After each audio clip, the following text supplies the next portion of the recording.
Secunderabad general బజార్లోని కల్తీ ice cream biscuits తయారు చేసి అమ్ముతున్న షాప్లో తనిఖీలు చేశారు అధికారులు.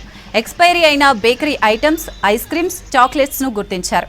బేగం బజార్ నుంచి రా మెటీరియల్స్ ను తీసుకొచ్చి ఎలాంటి అనుమతులు లేకుండా సొంత బ్రాండ్ నేమ్ స్టిక్కరింగ్ తో అమ్మకాలు నిర్వహిస్తున్నారని తెలిపారు అధికారులు. ఖైరతాబాద్ టాస్క్ ఫోర్స్ పోలీసులు, జిహెచ్ఎంసీ ఫుడ్ సేఫ్టీ అధికారులు దాడులు చేశారు. Next bread improver madam, silver ball sprinkles, sodium benzoate, cake jeera seeds, tutti frutti green and red, oregano madam, oregano masala, margarine, ammonium bicarbonate madam. Next వచ్చేసి